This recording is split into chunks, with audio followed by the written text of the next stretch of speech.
Escuchas Bits and Brains. Navegando de forma más humana y consciente la sociedad digital.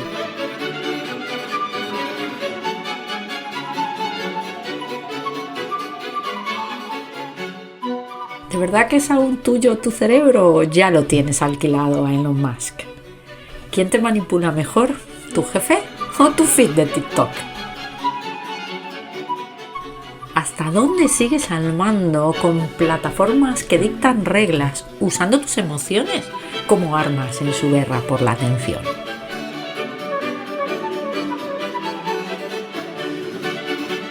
¿Cómo cambia nuestra versión a las pérdidas cuando los datos son la nueva moneda? ¿Cómo reinterpretar la heurística de disponibilidad si la información nunca calla? ¿Cómo encajar un cerebro de racionalidad limitada con un mundo de opciones infinitas? ¿Qué libertad nos queda con algoritmos que ya saben lo que vas a hacer antes que tú?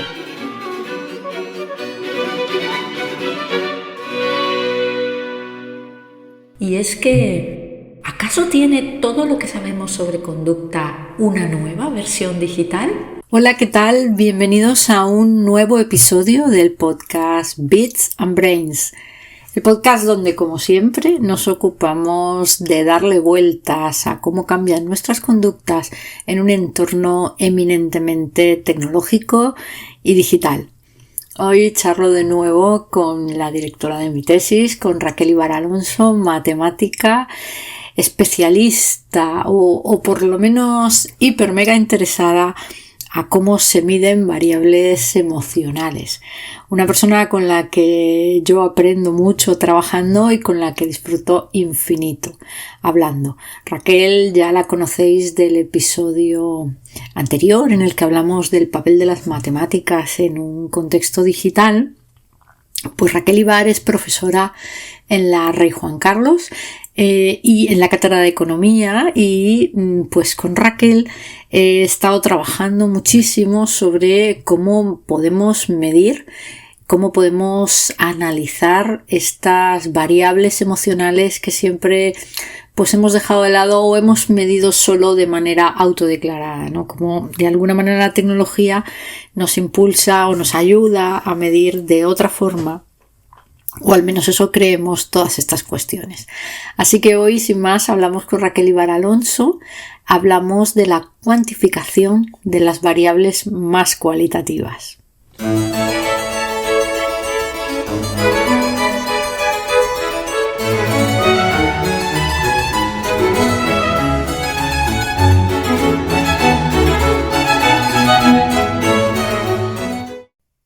Hola Raquel, ¿qué tal? ¿Cómo estás? Hola, ¿qué tal, Virginia? Muy bien, encantada de estar aquí de nuevo. Bueno, hoy tenemos un tema complicado, o a mí me parece complicado, a lo mejor a ti te parece lo más sencillo del mundo. Hoy quiero hablar, como te dije, de la cuantificación de lo cualitativo, ¿no? En matemáticas parece que todo, o por lo menos la idea que tenemos los no matemáticos, aunque yo ya empiezo a darme cuenta que es una idea equivocada, es que la matemática es precisión pura, ¿no? Y entonces, bueno, pues vamos a ver qué matemáticas existen para lo incierto, para lo ambiguo, incluso para lo contradictorio, ¿no? Y en qué momento, te voy a empezar preguntándote en qué momento, en tu opinión, pues la gente se da cuenta o el ser humano decide que todo puede medirse, ¿no? Incluso la felicidad. Pues yo creo que no nos damos cuenta. Directamente yo creo que todos los seres humanos nos movemos en un entorno en el que estamos constantemente generando información y no nos planteamos qué tipo de información generamos y qué tipo de información recopilamos e intentamos analizar, porque aunque no utilicemos la herramienta matemática inicialmente en toda su extensión, pero sí que mentalmente recogemos esa información, la procesamos y tomamos decisiones en función de esos datos. Bueno, yo ahí te doy un poco la razón a medias, porque es verdad que no somos conscientes de la magnitud de información que generamos, Pero sí que es cierto que desde que nos movemos en un ambiente más digitalizado, sí que hay, yo creo que todos ya sabemos que todo lo que hacemos con un clic, tanto con el PC o con el móvil, es decir, todo lo que hacemos en el mundo digital, de alguna manera queda traza. Lo que se nos olvida es de la traza que también queda, ¿no? O de la traza que somos capaces de capturar digamos, en el mundo analógico, en el mundo físico, ¿no? Claro, pero fíjate, con lo que estás diciendo ya estás sesgando el tipo de información. Estás hablando de información que generamos a través de los clics, etcétera, etcétera. Lo que estás hablando es de la información cuantitativa, aquella información que se puede cuantificar y que no hay lugar a duda, que es determinista y que una acción equivale a un clic y podemos sumar los clics que se hacen. Pero yo me refiero, cuando hablo de todo tipo de información, es esa información que no se puede cuantificar, que es cualitativa y que muchas veces es igual o más importante que aquella que cuantificamos y que es la que nos dejamos ahí en el lado. Bueno, tú seguro que es más importante porque, por lo menos en términos de comunicación, creo que todos tenemos ya asumido que el 70% de la comunicación no va en las palabras que utilizamos, ¿no? Es una comunicación pues no verbal que tiene que ver con los gestos, tiene que ver con la inflexión del tono, tiene que ver con un montón de cosas, ¿no? Con todo el paralenguaje y que nos la dejamos ahí. Entonces, ¿tú distingues claramente entre información, digamos, cualitativa y cuantitativa? Para nada. De hecho, yo siempre he barajado una hipótesis que no he sabido decidir si quedarme con ella o irme a la alternativa, y es si la información es en su origen cualitativa y nosotros a través de la medición de esa información la cuantificamos, o es a la inversa, si la información en su origen es cuantitativo y nosotros, cuando intentamos medir esa información, como no tenemos las herramientas adecuadas, la cuantificamos. Quiero decir que no sé cuál es el orden. A ver, explícame eso otra vez porque yo creo que no lo he entendido. O sea, tu duda es si la información en origen, ¿cuál es la esencia en origen de la información que emitimos? Claro, porque si la información fuera cualitativa y nosotros la cuantificamos, estamos intentando cuantificar algo que tiene algo más que los puros números que estamos utilizando, con lo cual la herramienta de medida que utilizamos sí o sí debe dejar de lado parte de esa información que recibimos. Es decir, el problema está en el instrumento de medida. Claro, un ejemplo típico a lo mejor puede ser el de los píxeles de la fotografía, ¿no? La fotografía nunca es igual que la realidad porque de alguna manera está cuantificando la realidad en términos de impacto en una película de plata o de lo que sea, ¿no? Ese sería una opción, ¿no? ¿Y cuál es la contraria? Porque fíjate que en la evolución de la fotografía cada vez conseguimos plasmar en una fotografía la realidad de forma mucho más verídica que hace, si nos vamos a 50 años. Entonces ahí se ve perfectamente que el instrumento de medida ha mejorado, con lo cual conseguimos reflejar mejor la realidad. Aún así sabemos que la realidad todavía no está 100% reflejada en esa fotografía. Con lo cual seguimos... Vale, eso lo entiendo perfectamente. Te decía que yo el ejemplo lo entiendo muy bien, el que no entiendo es el contrario. Es decir, cuando la información... ¿Por qué dices que la información es cuantitativa en origen? Porque, claro, nosotros a lo mejor estamos observando esa fotografía que queremos realizar y nosotros la percibimos como cualitativa, percibimos los colores, percibimos los olores, percibimos pues esas sensaciones, ¿no?, cualitativas, y todo eso nosotros tenemos que cuantificarlo para plasmarlo en una hoja de papel. Esto está cerca un poco de la filosofía, quiero decir. Claro, nosotros es lo que percibimos y nosotros tenemos la necesidad, para entender las situaciones, de transformar esa información en nuestro cerebro y visualizar algo. Pero ¿quién nos dice que ese algo realmente en origen sea cualitativo y no esté perfectamente cuantificado? Y somos nosotros los que no somos capaces de recoger esa cuantificación. Con lo cual ahí el error sería doble, porque para poder entenderlo, estaríamos modificando esa cuantificación. Y luego, para poder escribirlo en papel, estaríamos de nuevo cuantificando lo cualitativo que hemos percibido. O sea que si te he entendido bien, tú dices que, o no sé si es que yo lo estoy entendiendo mal, que esta dicotomía entre quanti y quali, pues que a lo mejor es un poco artificial y nada es cuantitativo del todo, porque aunque lo sea no lo percibimos así, o los humanos no somos capaces de percibirlo así, o nada es cuantitativo del todo porque tratamos siempre de cualificarlo para procesarlo y para entenderlo en la categorización que hacemos vía creencias o vía ideas. Se quedaría ahí. Incluso de los colores, ¿no? O de cosas... Vale, pues esta pregunta tan filosófica me la quedo como inicio, ¿no? De que lo que me estás tratando de decir es que probablemente no hay blancos y negros, sino que todos son grises, y que los procesos de medición, y si te estoy entendiendo bien, y de análisis, pues al final lo tiran a más gris o menos gris según el momento, el lugar y el procedimiento, pero que igual esta diferencia no es tan radical como pensamos, ¿no? Claro, yo aquí veo todo el problema porque podemos y estamos mejorando muchísimo las técnicas de análisis. Pero nos centramos en mejorar esas técnicas de análisis, en aumentar la cantidad de información y en dar resultados más precisos. Pero yo creo que deberíamos dedicarle gran parte de nuestro tiempo a la investigación inicial, es decir, el origen de esa información.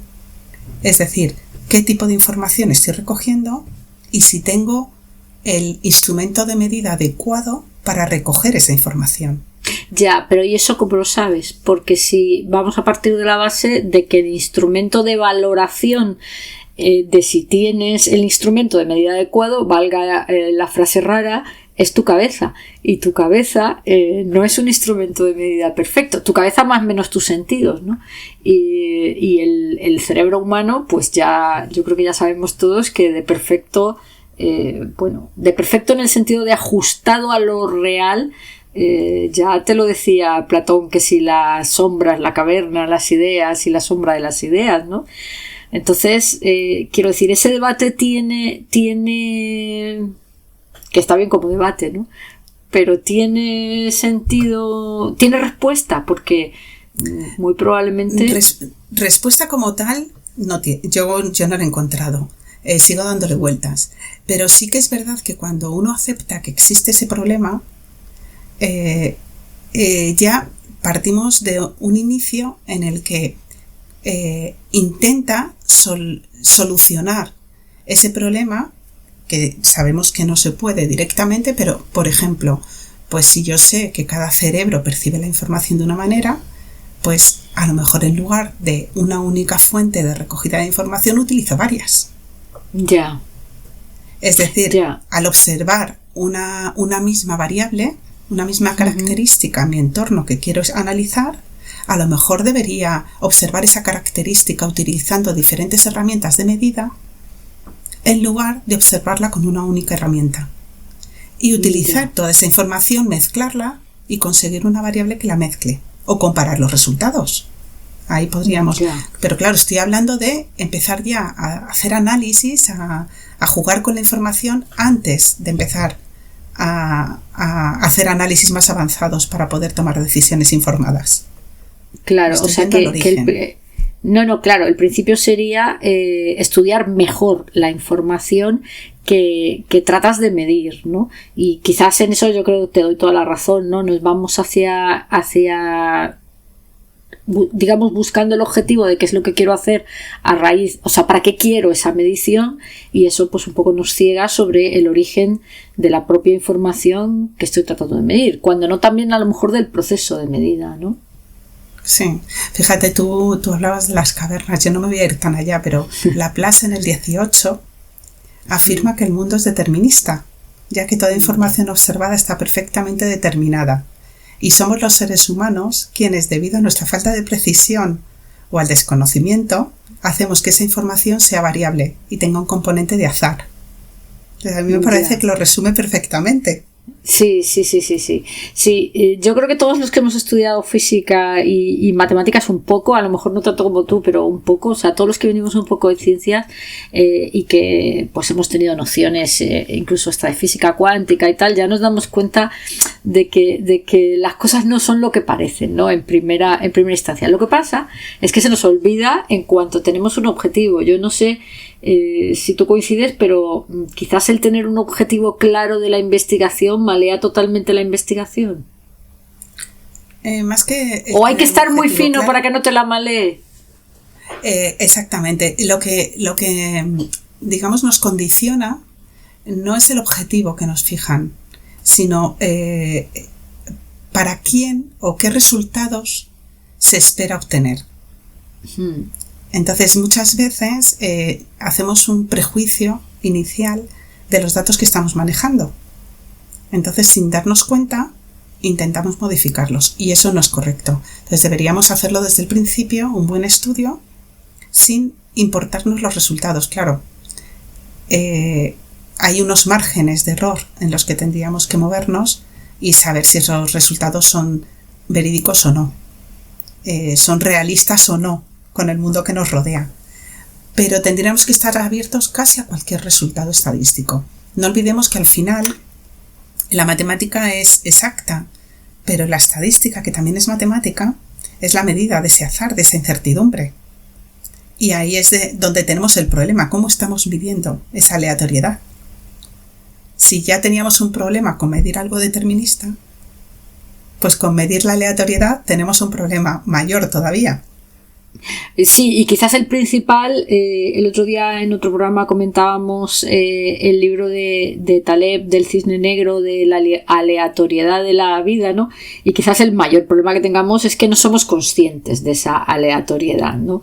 No somos conscientes de, como tú decías, quizás de que la información a lo mejor tiene esa doble característica, ¿no?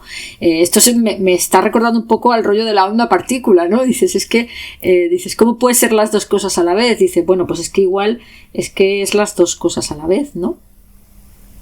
Podría ser. Ahora pienso en cosas físicas, en magnitudes físicas, como por ejemplo un color, y probablemente tengamos que reconocer que es una información cuanticual y a la vez, porque por mucho que sea un rango de longitudes de onda, pues seguramente que también tiene un componente de muestreo, ¿no? Porque muestrear ya es cuantificar, es el primer paso. O el primer paso es hacerse las preguntas en términos de números. Quiero decir, vamos a pensar en cosas como la felicidad, el amor, la confianza, ¿no? De hecho, ahora está muy de moda, ahora leo mucho, si la confianza es el nuevo valor que domina el mercado y las empresas y la era digital y tal, ¿por qué no medimos la confianza, ¿no? O cómo se mide la confianza. Y ahí me vale la felicidad, el amor, la amistad, la tristeza, me vale cualquier emoción, ¿no? ¿Cuál es el primer paso para pensar que eso se puede medir? Pues el primer paso sería desglosar lo que es la confianza en todas las pequeñas variables que componen esa confianza, porque al final lo que nos pasa es que nos vamos a medir constructos muy generales. Entonces la confianza es un constructo que nos hemos creado, pero que realmente nadie tiene una definición exacta de lo que es la confianza. Claro, lo mismo vale para la felicidad, el amor o similares, quiero decir, vale para cualquier emoción, ¿no? Para cualquier emoción. Es un compendio de muchas variables, pero muchísimas variables. Entonces, ¿cuál sería el punto de inicio desde mi punto de vista? Sería identificar todas aquellas variables sencillas, simples, que fueran capaces de construir la variable final, esa variable latente que queremos analizar, sea la felicidad, sea la confianza, sea la satisfacción. Entonces, el punto inicial sería un análisis exhaustivo y una definición consensuada por todos los agentes sociales de qué es exactamente eso. Y eso es posible, Raquel, la confianza. Porque ellos ya vamos a empezar por la definición, digamos, lo que entendemos en el cole por definición, no definición en términos de variables, sino definición en términos de palabras. Te coges, yo hasta hace poco creía que los diccionarios eran una cosa muy, muy estandarizada. Hasta que he leído el libro sobre María Moliner y cómo crea su diccionario, ¿no? Y cómo precisamente lo crea porque piensa que el diccionario existente de la RAE, pues que es muy pobre, ¿no? O que no se corresponde a algunas cosas, ¿no? Entonces ves como algunas palabras cambian radicalmente de su definición de un diccionario a otro. Entonces, si no nos ponemos de acuerdo en un párrafo, esto del desglosar las variables, ¿esto es posible? Se podría intentar, ¿por qué no? Pero tampoco tenemos que ser tan ambiciosos en el primer paso, identificar todas las variables, sino que yo lo que pediría aquí es, o lo que pienso cómo se debería actuar, es primero ser conscientes de esta verdad. Es decir, estamos intentando medir unas emociones, unos sentimientos que por sí solos no se pueden medir.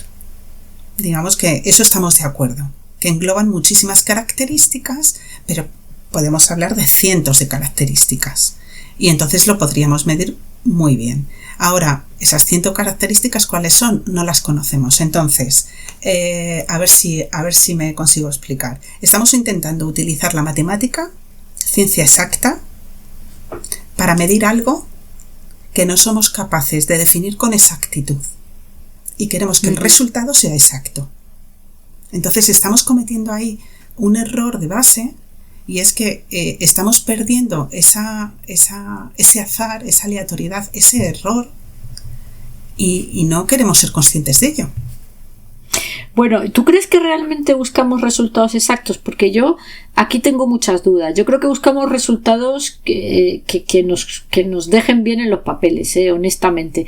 Porque, por ejemplo, yo cuando oigo por ahí decir el índice de confianza del consumidor, a mí me gustaría algún día ver cómo se mide el índice de confianza en el consumidor, porque no sé a qué se refiere, ¿no? A las expectativas que tienes respecto a lo que compras y a lo contento que te quedas luego con lo que compras. Realmente, pues cuando hablamos de alguna variable, o por ejemplo, esto lo hemos comentado varias veces, ¿no? En Bután, que existe el índice de la felicidad, ¿no?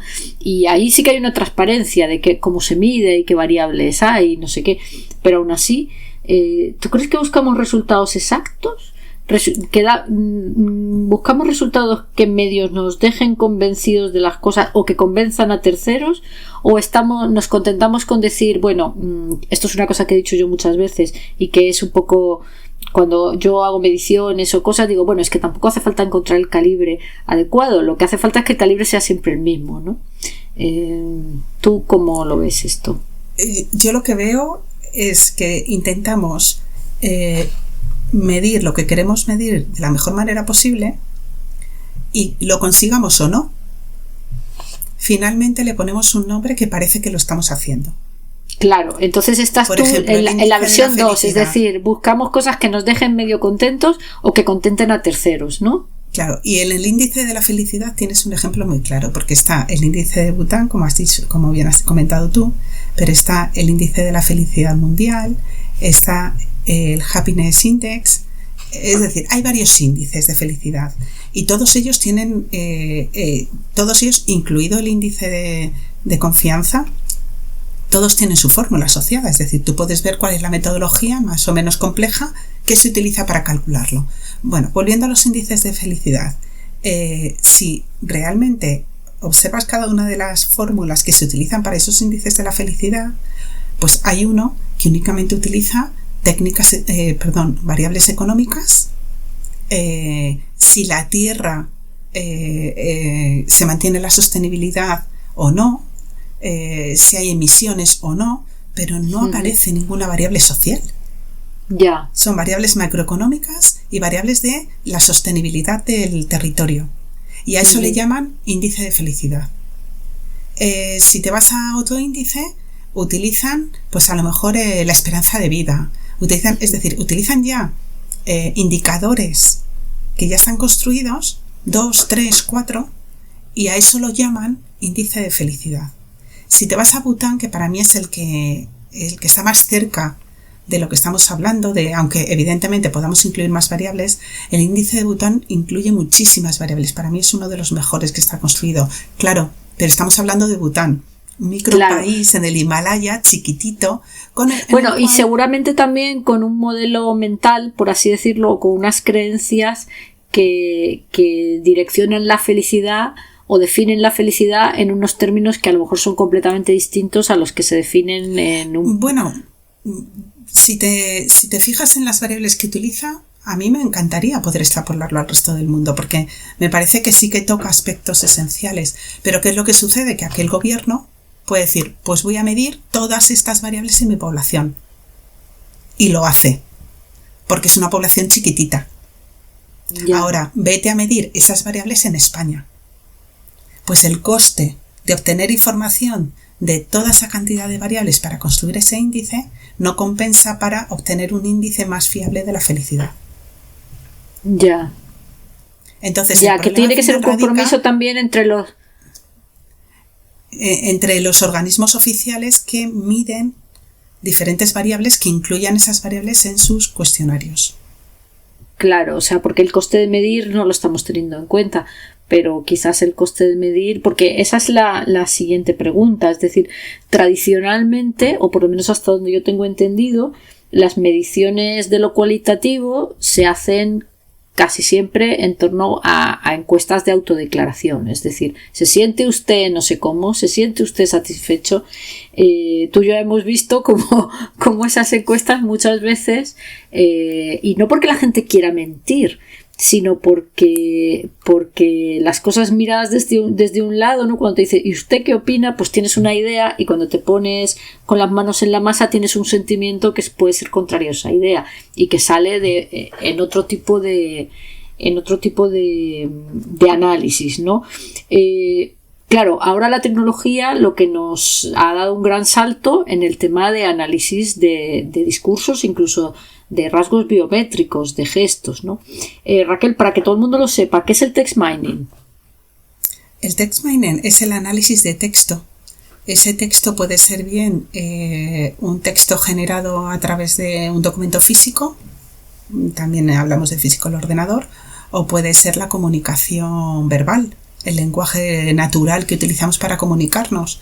Entonces, esta conversación que estamos teniendo tú y yo, la podemos transcribir directamente, dado que hay herramientas que nos permiten hacerlo, y analizar esa información y intentar cuantificar de alguna manera esa información. Ese es el text mining.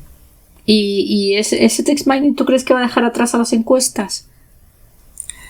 Pues el problema del text mining es que supone mucho coste de almacenamiento de información para poca cantidad de información.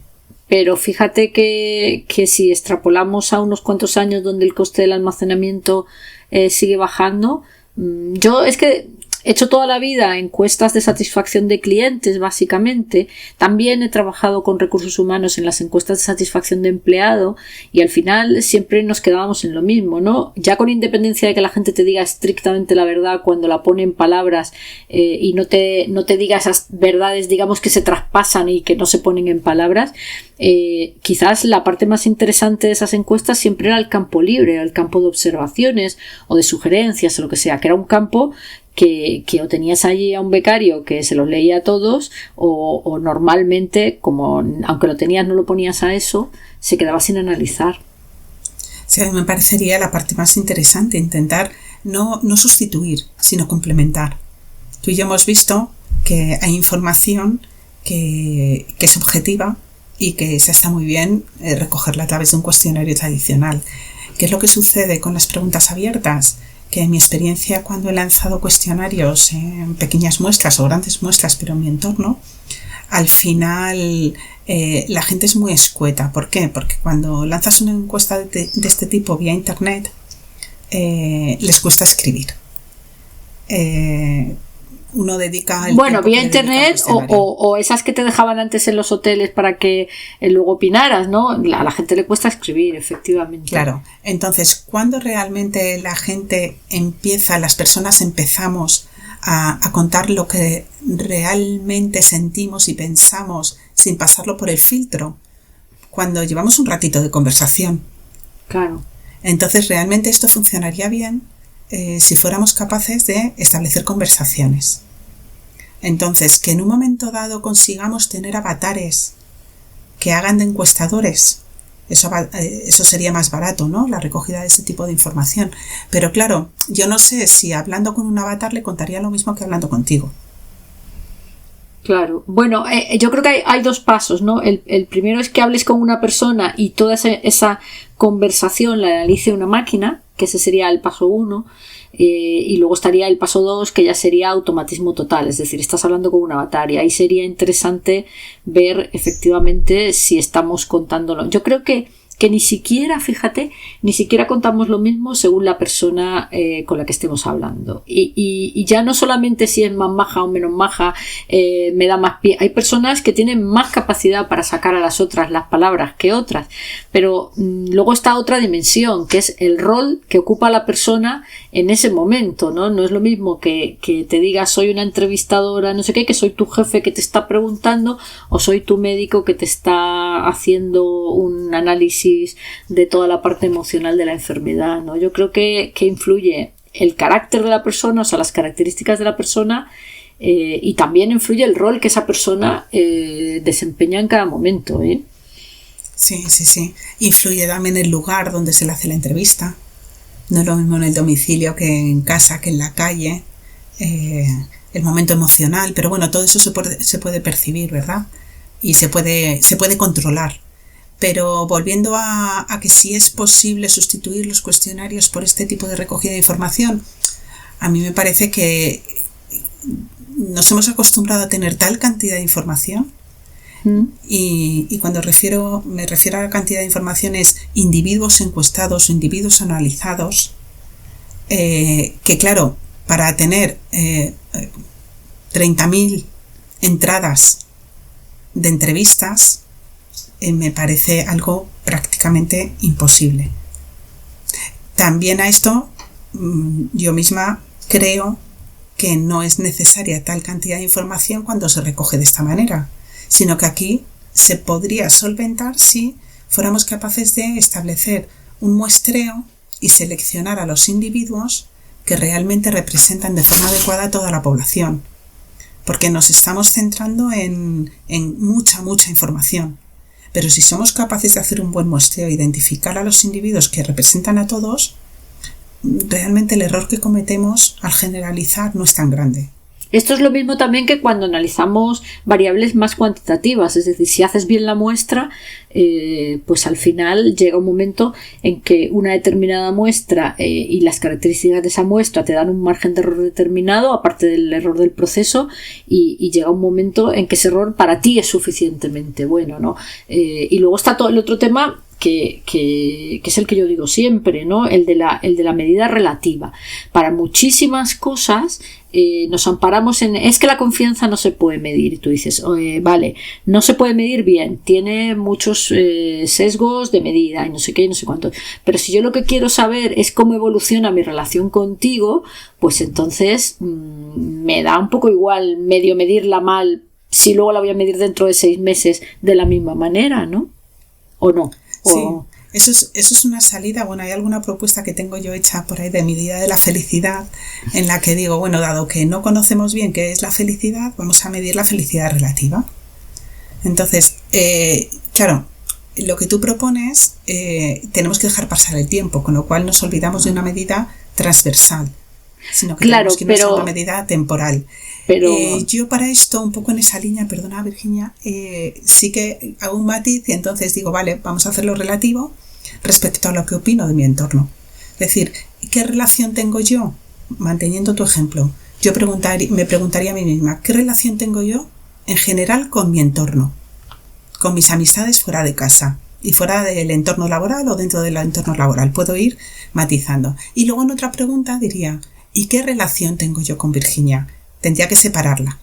No las dos preguntas contiguas, sino entre medias preguntaría otro tipo de cosas. Entonces luego, al comparar la relación que tengo contigo y la relación que tengo con mi entorno en general, realmente lo que... Verías si estás por encima o por debajo de la media. Estás por encima o por debajo de la media respecto a tu relación con el mundo. Ya. que te rodea. Claro, yo Entonces, no me refería a ese tipo de medida relativa, que también me parece interesante. Es decir, vale, no lo puedo medir especialmente bien, entonces lo que hago es que mido un mundo y luego mido un punto separado y miro la dispersión o la diferencia de ese punto respecto a la media. No, yo lo que me refería es decir, bueno, mido un mundo, lo que sea, y lo que me interesa de este mundo, ¿para qué mido emociones, básicamente? Pues supongo que mido emociones pues ¿Para qué se pueden medir las emociones? Pues el conocimiento está muy bien, el saber no ocupa lugar, pero normalmente si tú mides las emociones es porque las emociones, la confianza, la felicidad, es porque quieres de alguna manera trabajar en mejorar los índices buenos, digamos, o hacer más pequeños los índices negativos, ¿no? ¿Para qué se mide la pobreza? Para trabajar para que haya menos pobreza, supongo, ¿no? Supongo que se mide para eso. Entonces dices, bueno, lo que me interesa en ese momento a lo mejor no es tanto la medida transversal, sino una medida longitudinal, es decir, analizar en el tiempo cómo va evolucionando esa medida borrosa que tengo, pero realmente ¿para qué medimos lo cualitativo? Pues aquí en términos de medir emociones, si lo centramos en esto, pues lo medimos, supongo que es porque estamos de alguna manera haciendo procesos para cambiarlo, para bien o para mal, o sea, para subirlo o para bajarlo, ¿no? ya, pero el problema que veo yo en medirlo de forma temporal es, de nuevo, el instrumento que utilizamos. Porque si queremos utilizar a la misma persona para ver exactamente cómo ha evolucionado en el tiempo, estamos hablando de mantener una muestra en el tiempo, lo cual es costosísimo y se nos va muriendo desde el punto de vista estadístico, con el término estadístico de muerte, la demografía de esa muestra que hemos tomado, y tenemos que ir sustituyéndola. Hay herramientas para hacerlo, pero siempre y cuando el porcentaje no sea muy alto. Si lo hacemos a través de encuestas, bueno, pues esta encuesta es representativa de toda la población que estamos analizando y en otro momento temporal volvemos a medir eso, ya podemos comparar la evolución, pero en términos medios. Estamos claro, porque micro, la muestra no es la misma, ¿no? Ya. Entonces, por eso yo he intentado buscar una forma de, si yo quiero abordar, por ejemplo, el bienestar social en mi empresa este año, yo necesito saber cómo se encuentran mis empleados este año. Entonces, ahí sí que es esta transversalidad que yo digo. Si yo quiero ir más allá, si puedo acoger a todos mis empleados y mantenerles con una encuesta continua. Pero claro, tienen que ser identificados. Entonces estamos perdiendo el anonimato. Cuando uno sabe que no es anónimo, pues a lo mejor si me está encuestando mi jefe, a lo mejor a mí me cuesta decir que no me gusta nada cómo me trata. Ya. Entonces ya estamos valorando otro tipo de percepciones. Es decir, es muy delicado. Estamos hablando de temas muy delicados, sentimientos, emociones, y como bien has dicho, afecta a la persona que pregunta, el medio en el que se pregunta y evidentemente para qué se pregunta. Y si nos hacen identificarnos, cambia mucho si encima es por escrito. Ya, o sea que veo que esto no es un tema nada fácil, pero aquí te quería introducir otra pregunta, es decir, cuando todo el tema emocional está pasando a la inteligencia artificial, que fíjate que el otro día me pasaban un informe en el que hablaban de que le preguntaban a la inteligencia artificial, le hacían un test de emotividad, ¿no? Yo no sé si era un test de depresión o algo así, ¿no? Y entonces pues la IA era muy lista y decía que todo estaba fenomenal y que ella era una máquina y que las máquinas no tenían emociones y que no sé qué, que no sé cuánto. Pero cuando le hacías las mismas preguntas haciéndoselas mezcladas con otras cosas, ¿no? Para que no se diera cuenta de que le estabas haciendo un test, no recuerdo de qué era, vamos a suponer que era de depresión, pues entonces ya te empezaba a sentirse, o sea, a hacer declaraciones como si fuera una persona. Y decía pues cosas como que su infancia había sido muy dura porque tenía unos padres que eran muy estrictos con su aprendizaje, cosas de este estilo, ¿no? Empezaba a comportarse como una persona. Si tú piensas cómo funciona la IA y dices, es que la IA, digamos, coge la opción que más encaja con tu pregunta dentro de miles de textos generados por personas, no te tiene que extrañar que tenga, que transmita emociones, porque está, digamos, cogiendo en su mega base de datos el trocito que mejor le encaja, de trocitos generados por personas que, por muy frías que tendamos a ser, siempre transmitimos emoción cada vez que escribimos o cada vez que hablamos, ¿no? Entonces ahí a mí se me abre un melón que yo no sé si es irme muy a pedo mental, que es el tema de la generación de emociones sintéticas y la medición con, digamos, con metodologías sintéticas, que sean las máquinas las que nos midan, ¿no?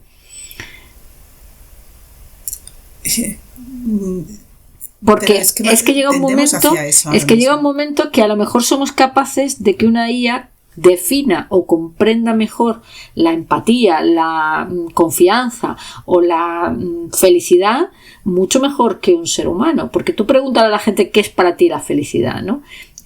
Dices, los de Bután tienen 500 o 1000 variables o los que sean, pero que estoy segura que se mete otro y pone 10 más, ¿no? Pero a lo mejor ese análisis estadístico de cuáles son las variables que influyen en la felicidad, a lo mejor lo hace mucho mejor una IA que una persona, ¿no?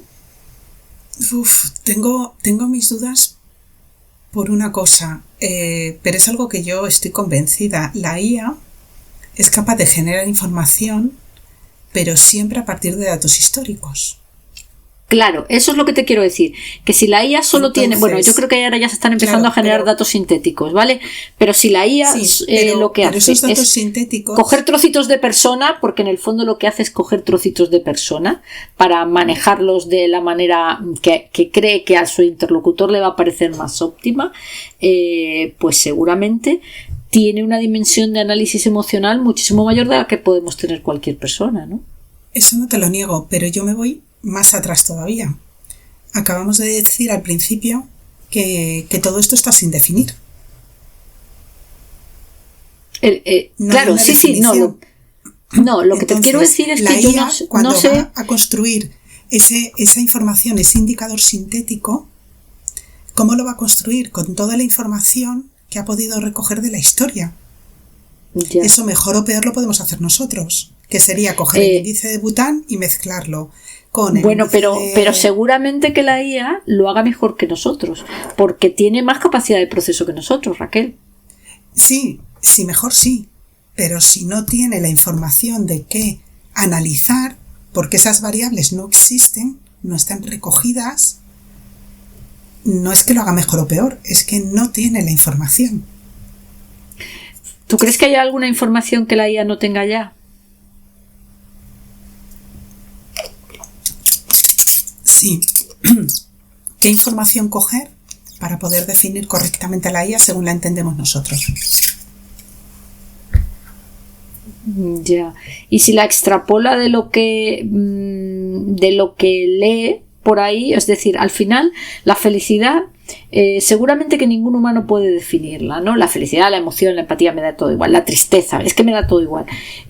Dices, pero seguramente que tú eres capaz de entenderla, o sea, si tú fueras capaz de leerte todos los libros que se han escrito, y vamos a suponer que alguien te los clasificara y te diera los más tristes, ¿no? O los que seguramente analizando esos textos podrías definir mucho mejor la tristeza de lo que puede hacerlo cualquier persona hoy. Y aquí estoy hablando de psicólogos o de especialistas, ¿no? Posiblemente. De todas formas, yo es que todavía estoy creo en la IA para solucionar grandes problemas y para un compañero que te ayuda al día a día. Me parece que es maravillosa. Pero para otras cosas me parece que está muy sesgada. Porque al final las personas que utilizamos la IA habitualmente tenemos un perfil. Claro. Entonces, y también te voy a decir que los datos que tiene la IA, que son de todo lo que... O sea, la IA lo que tiene ahora mismo es todo lo que hay en Internet. Todo lo que esté en Internet está en la IA. Todo lo que no esté en Internet no está en la IA. Entonces estamos cometiendo el error de pensar que todo lo que no está en Internet no existe. Y es una parte muy grande de nuestro mundo. Hombre, entonces, todavía sí. La pregunta es si en algún momento seguirá siendo esa parte tan grande, ¿no? Pues entonces volvemos a hacer otro podcast y vemos cómo hemos No lo sé. Yo estas preguntas que te hago es porque me las hago a mí misma, ¿no? Porque al final dices, el tema de la cuantificación de lo cualitativo es claro que es una tendencia. Y además me parece que es una tendencia muy buena, en el sentido de que los que hemos trabajado con variables cualitativas siempre hemos adolecido. Yo no sé por qué motivo tú a la gente le pones un Excel con unos numeritos y ya se le hace la picha gaseosa y ya todo cambia, ¿no? Entonces dices, oye, si yo quiero trabajar la confianza o la soledad o el bienestar o el tecnoestrés o lo que me dé la gana, dices, yo lo primero que necesito es un cuadro de mando, ¿no? Porque si no, nadie me cree, ¿no? Y esto es una desgracia o es una suerte, no lo sé, pero es una realidad, ¿no?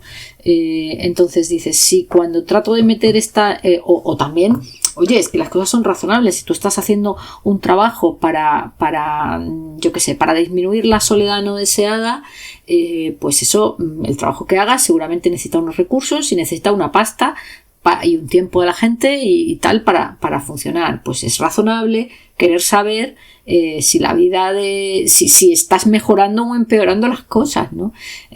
Quiero decir, y la única forma de saberlo es medirlo, ¿no? Porque lo de preguntarlo, yo me he encontrado muchas veces que en lo de las preguntas es muy, muy sui generis, ¿no? Entonces, si puedo encontrar una forma de medirlo que sea, digamos, más transparente a la intencionalidad de los usuarios, pues mucho mejor, ¿no? A mí me parece, en este sentido, me parece un gran avance los sensores. Por ejemplo, los sensores, ¿no? De todo tipo. Esos sensores me parece que pueden captar muchísima información.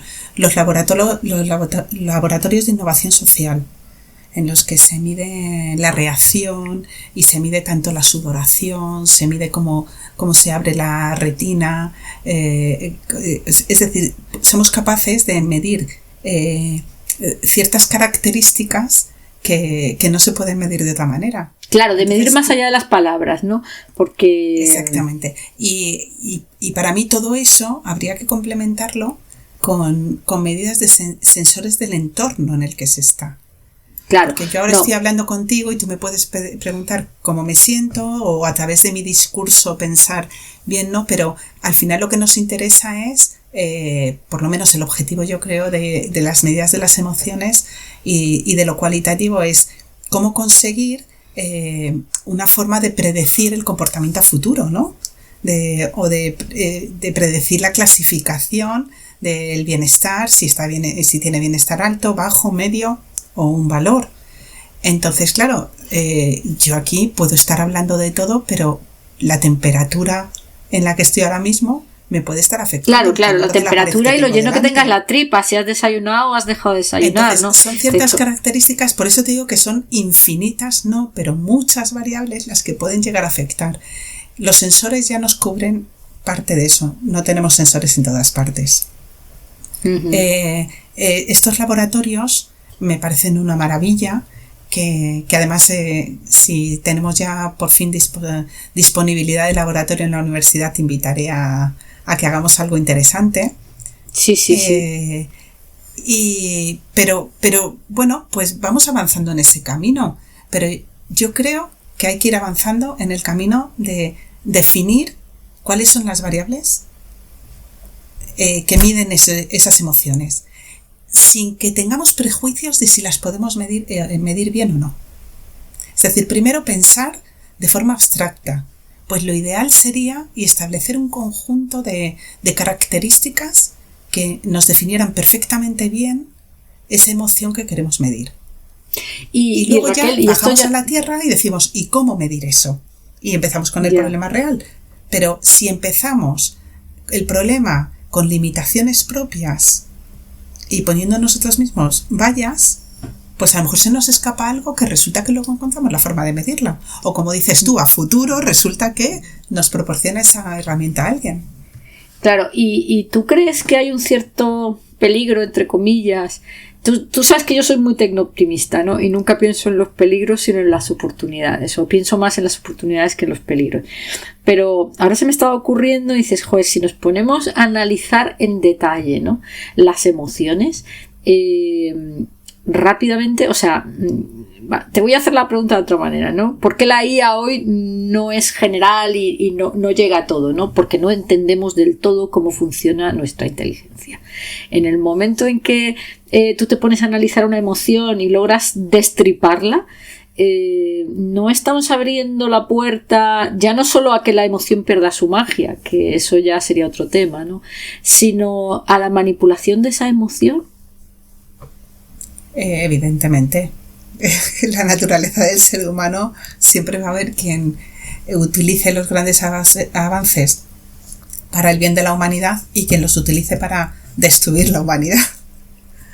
Entonces eso es evidente, habrá que protegerlo y habrá que protegernos como siempre se ha hecho. De hecho, el otro día estuve escuchando una conferencia sobre algo que se llaman los datos neurológicos, ¿no? O los neuroderechos, ¿no?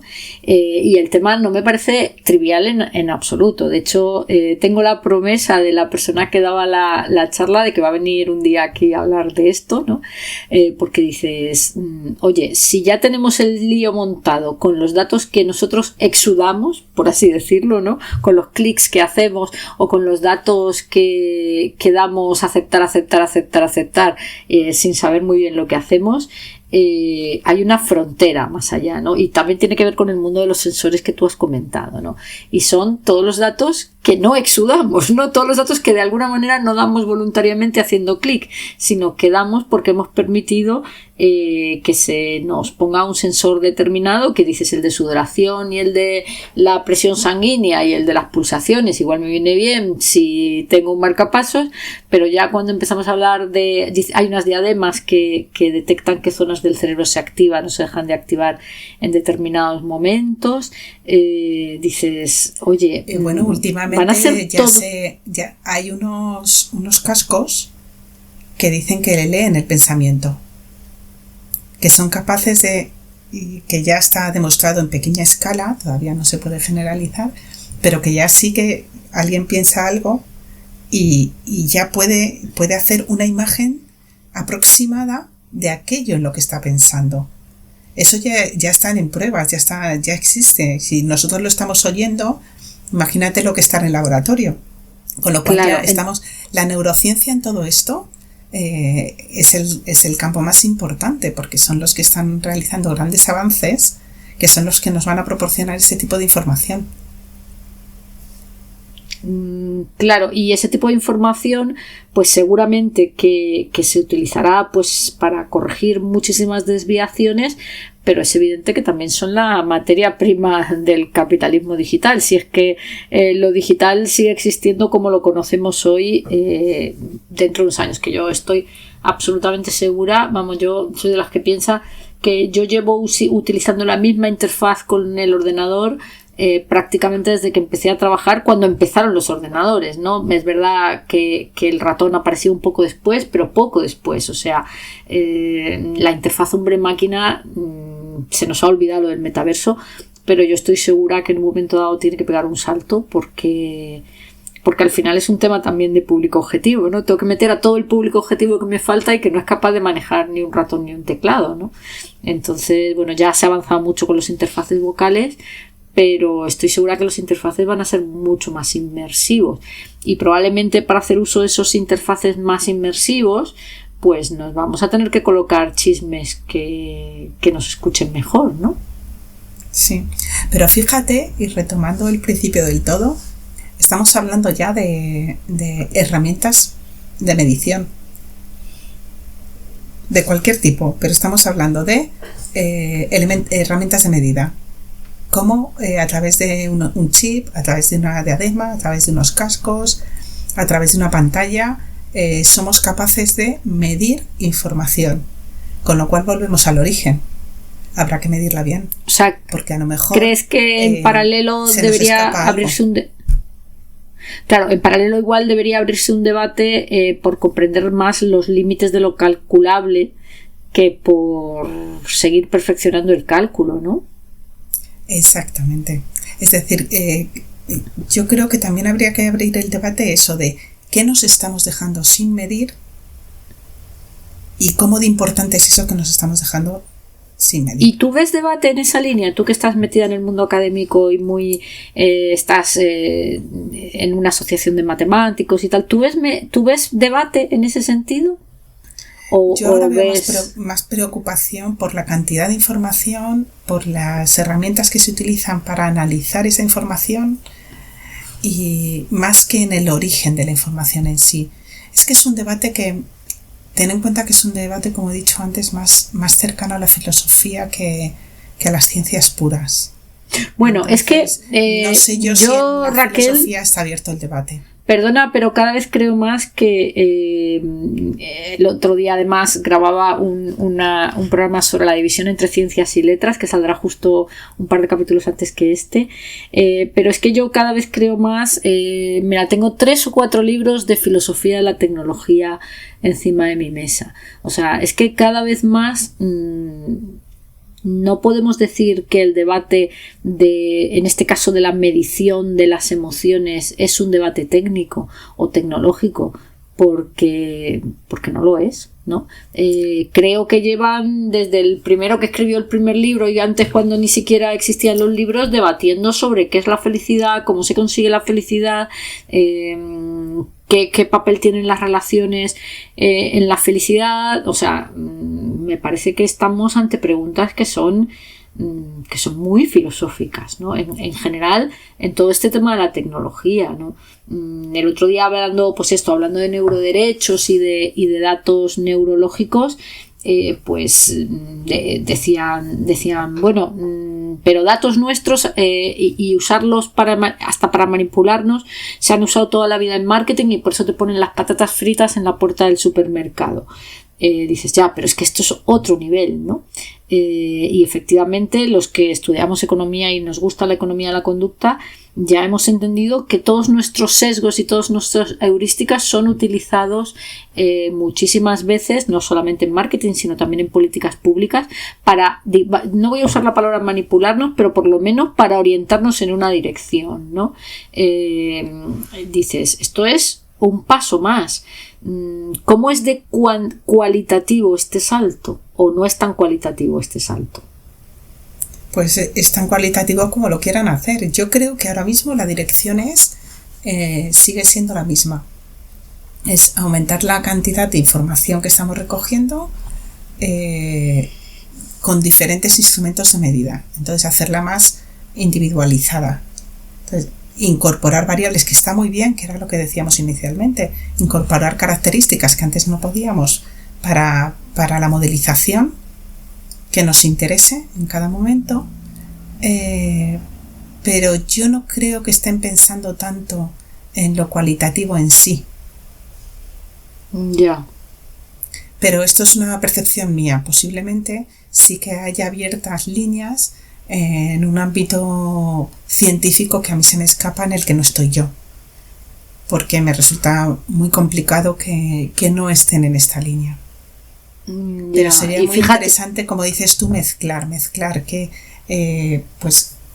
crear grupos de trabajo entre gente puramente de letras, gente más cercana de la filosofía, con gente más de neurociencia. Pero la filosofía, la psicología, la sociología, porque hay un tema que hemos pasado antes de refilón, y es que tú has dicho en un momento dado, lo primero sería desglosar el concepto en variables. Claro, si son variables independientes, vale, pero es que muchas veces esas variables no consigues que sean independientes, porque se influyen unas a otras. Porque ahí ya nos vamos a la herramienta estadística. La herramienta estadística es capaz de generar esas variables independientes a partir de las observadas y entonces ya poder modelizarlas.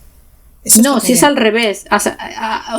Claro, tú lo que dices es que las puedes independizar, ¿no?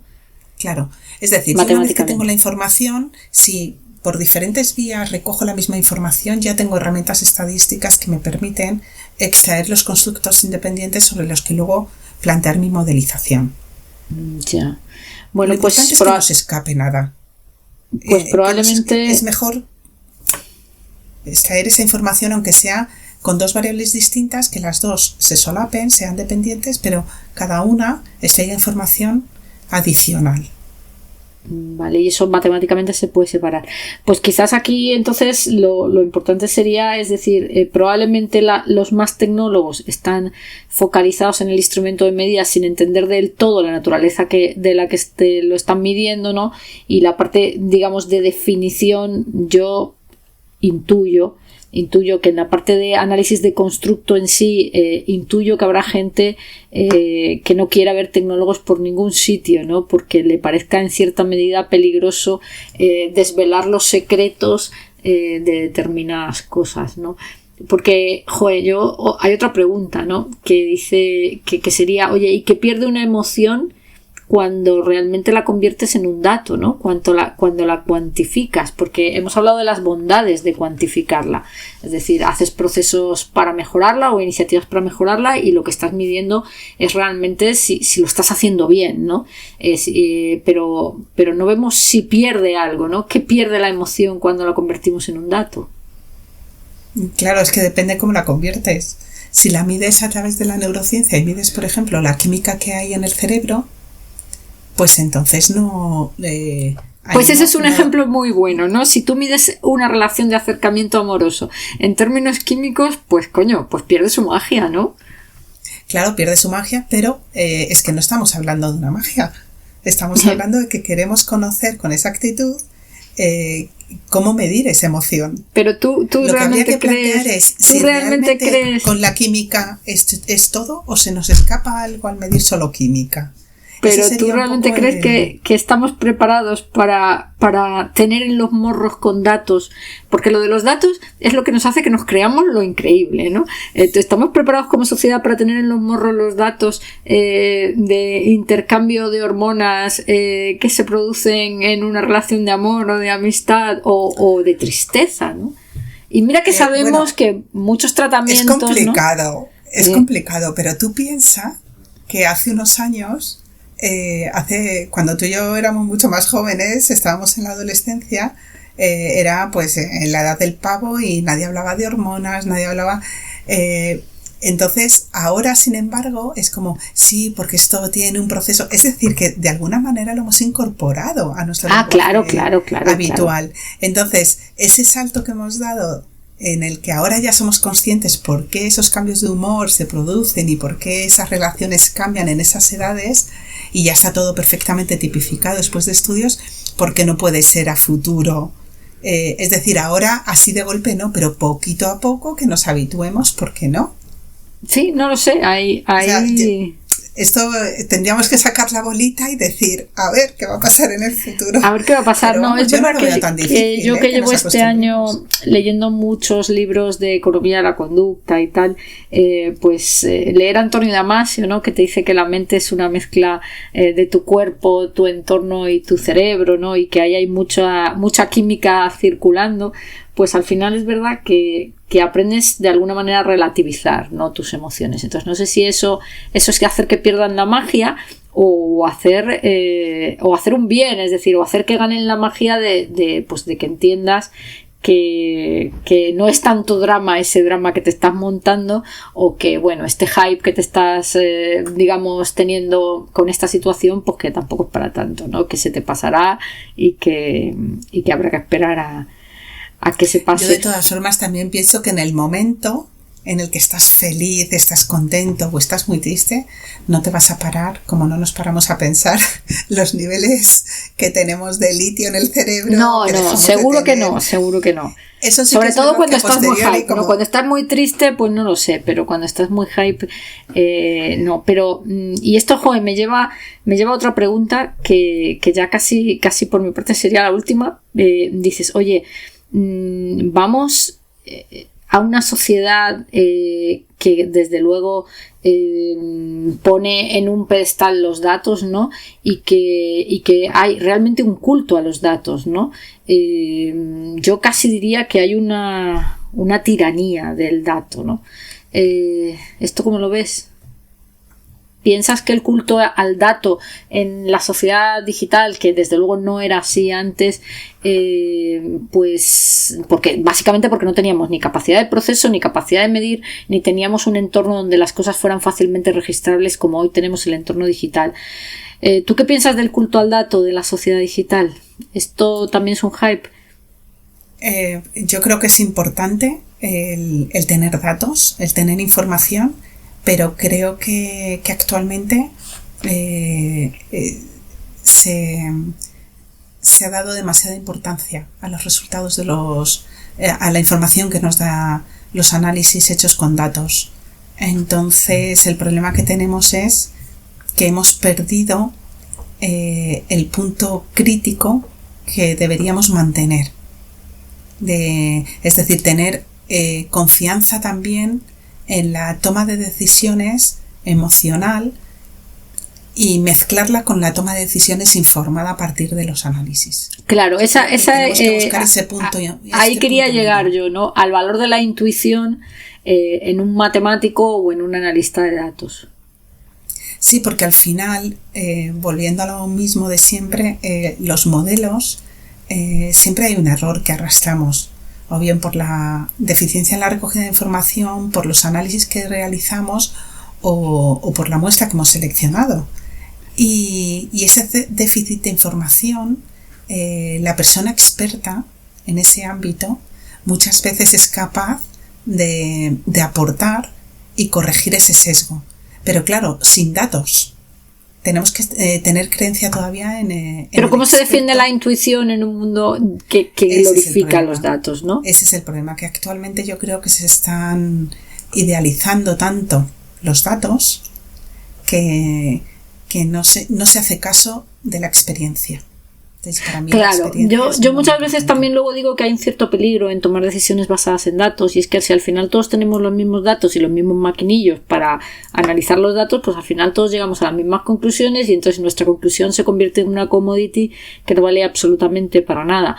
Por eso a mí me gusta mucho la idea, y yo lo digo siempre a mis alumnos de análisis de datos, me gusta mucho la idea de defender y reivindicar el poder de la intuición, ¿no? Pero que entiendo que tiene una mala prensa importante. Solamente desde un rol de autoridad previa defiendes esto es lo que dicen los datos, pero a mí no me cuadra, ¿no? A ver, yo cambiaría la intuición por una opinión experta. ¿Por una?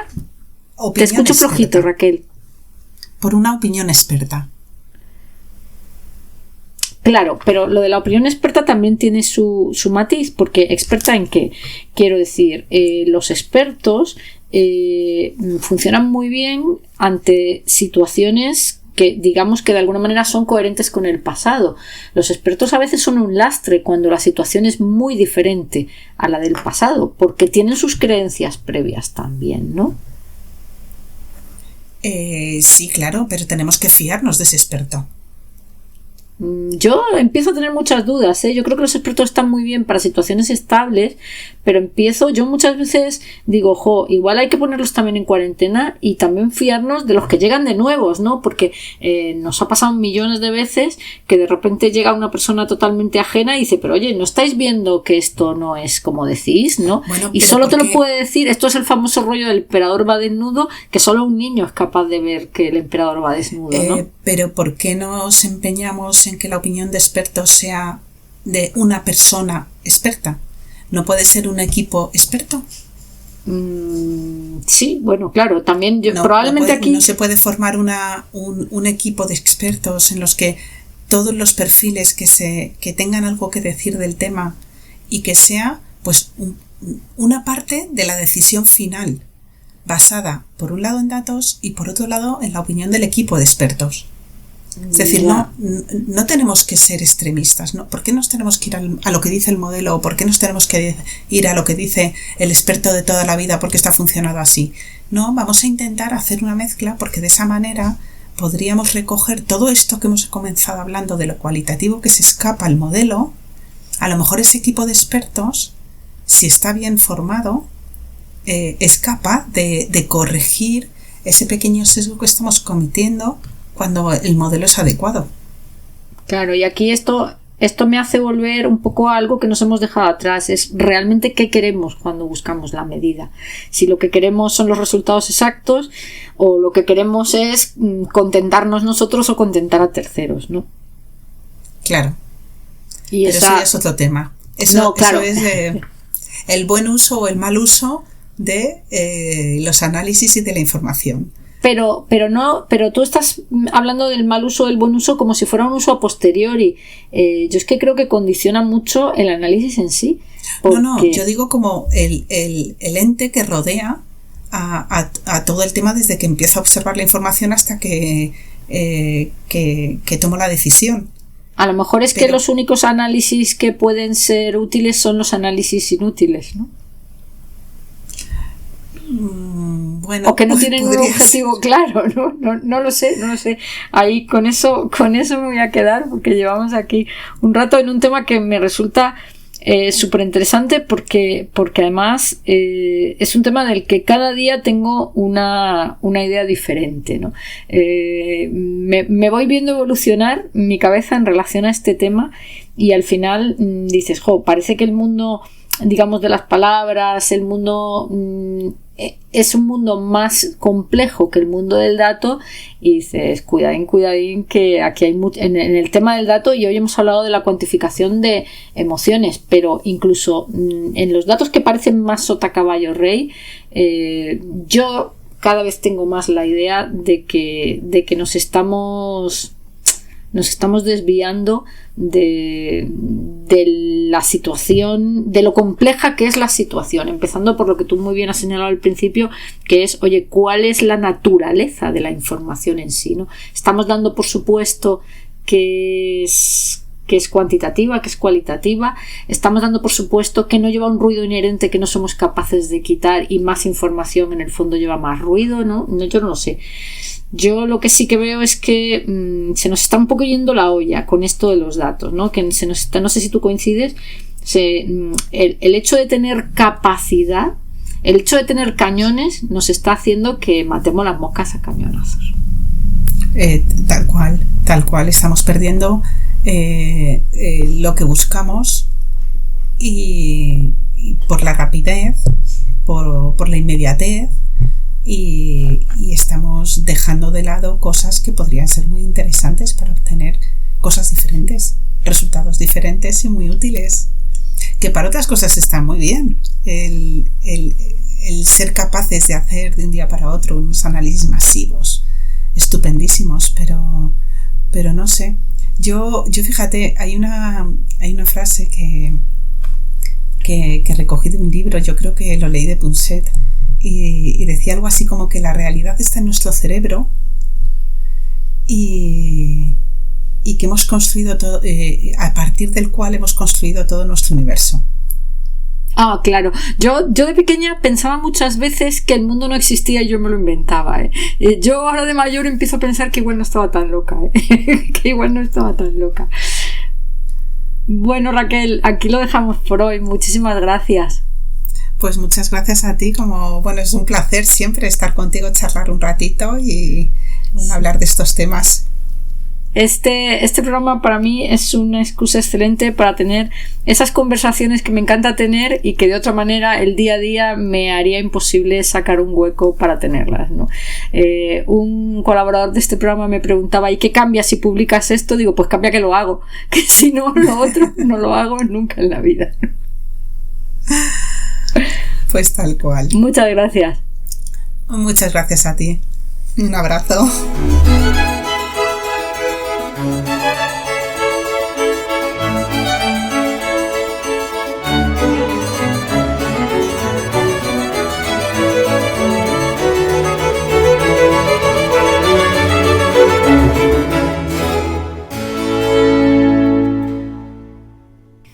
Bueno, y de la conversación mantenida hoy con Raquel, joder, ¿de qué me voy a quedar? Pues un montón de cosas. Lo primero que me quedo es con esta idea que Raquel nos lanza, solamente para empezar, en la que dice, oye, ¿cuál es realmente el origen de la información? Porque tal vez la estemos percibiendo como cualitativa y sea más cuantitativa de lo que esperamos o viceversa. ¿Cómo se nos está yendo un poco el foco hacia mejorar las técnicas de análisis o las técnicas o la capacidad de almacenar datos, y cómo pues quizás este foco en mejorar la precisión por encima de todo nos esté haciendo pues pasar demasiado por alto el debate de cuál es el verdadero origen de ese concepto que queremos medir.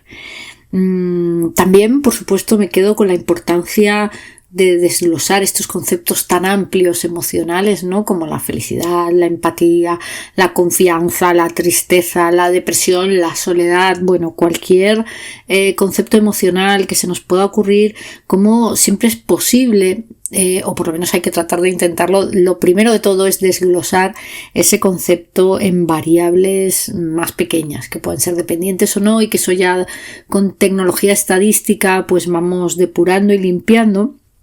Pero cómo analizar, entender de verdad, llegar a un acuerdo sobre cómo definir estos conceptos amplios. Y por supuesto me quedo también con esa otra idea de, oye, ¿qué es lo que en realidad estamos buscando cuando queremos medir este tipo de cuestiones? Si estamos buscando resultados exactos o lo que estamos buscando es simplemente resultados relativos para ver variación en el tiempo y el impacto de cualquier acción que estemos realizando sobre esos conceptos, o si realmente lo que queremos es tener por ahí una medida más o menos que pueda hacernos salir del paso contentándonos a nosotros mismos o a terceros. Me quedo también con que medir no es gratis y que el coste de medir bien las cosas a lo mejor es inabarcable, o a lo mejor es inabarcable hoy y ya no lo es mañana, o a lo mejor lo vemos inabarcable hoy porque era inabarcable ayer. Me quedo con eso de tener en la cabeza la variable tiempo, tanto a la hora de definir y elegir metodologías y maneras de medir, como de la evolución de la propia variable que queramos medir. Y me quedo por último, y además me quedo con una expectativa muy puesta en esto y en la cantidad de cosas chulas que están por venir, ¿no? En el tema de toda la sensorización, que tanto propia como del entorno, y todo ese nuevo mundo de sensación, ese nuevo mundo de posibilidades que puede abrir todo el tema de la sensorización, incluidos los datos, los neurodatos, ¿no? Otro melón interesantísimo del que hablaremos otro día. Pero como toda la tecnología, tanto por el lado de la medición como por el lado del análisis, ¿no? Teniendo presente las capacidades que introduce la inteligencia artificial, como todo esto nos puede llevar pues probablemente a un mundo nuevo en términos de mediciones.